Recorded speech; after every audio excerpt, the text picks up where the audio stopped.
The villagers whispered for days. Some said he had gone mad. Others said he had found something too sacred for words.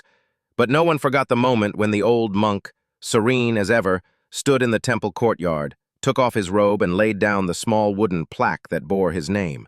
He bowed once to the sky, once to the earth, and walked into the forest, nameless. That was the day the monk threw away his name. I met him many seasons later, in a valley where the trees bowed with age and the wind spoke in riddles. He was tending to a fire, boiling tea in a cracked clay pot. He looked no different than any other old man except for his eyes. There was no trace of hurry in them, no anxiety, no ambition, just presence. When I asked him why he left the temple, why he gave up his name, he smiled like someone who had watched clouds for decades. "Names are useful," he said, "but they are not you." He passed me a cup of tea and continued. "When I was young, I was desperate to be someone, to be known, remembered, respected. I spent years polishing a name I thought was mine. But every time someone praised me, I felt a tremble inside, like I was afraid I couldn't live up to it. Every time someone criticized me, I felt angry, like they were stabbing something sacred. One day I realized it was the name that was hurt, not me." He stirred the fire with a stick. So I asked myself, what am I without the name, without the title, the robe, the stories? And when I couldn't answer, I knew I had to find out. I sat there, stunned. In a world that tells us to brand ourselves, to be known, to stand out, here was a man who had vanished from all that, not in bitterness, but in peace. He smiled again. Throwing away my name wasn't rejection, it was returning. Like a tree dropping leaves before winter, I was simply letting go of what no longer served me. That night, under a sky thick with stars, we spoke of many things: the nature of fear, the illusion of permanence, the strange way time seems to speed up the more you chase after it.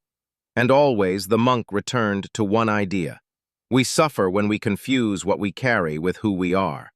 He told me the story of a warrior who came to the temple years ago, seeking enlightenment. The warrior had medals, scars, and a name that inspired fear. But when he was asked to meditate, he couldn't sit still. His identity was built on doing, not being. The monk gave him a broom and told him to sweep the courtyard. Sweep until your name no longer follows you. It took weeks, but one day the warrior stopped announcing who he was. He stopped reacting to insults or praise. He became quiet, still, present.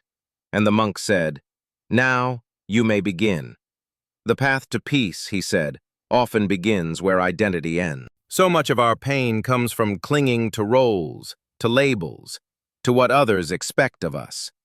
We forget that even the most beautiful masks are still masks, and while the world may love your costume, your soul longs to be bare.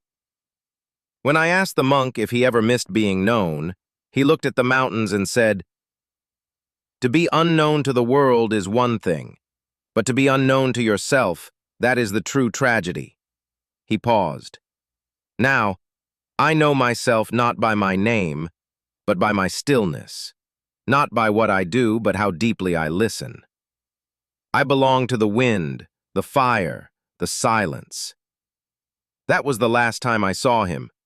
He walked into the mist the next morning before I woke, leaving no note, no trace, only the faint smell of tea and the warmth of something ancient stirred awake inside me. Since then, I have kept my name, but I hold it lightly. I remind myself I am not the words others call me, not the roles I perform. I am the awareness behind it all. And so are you. You are not just a name or a resume or a reputation.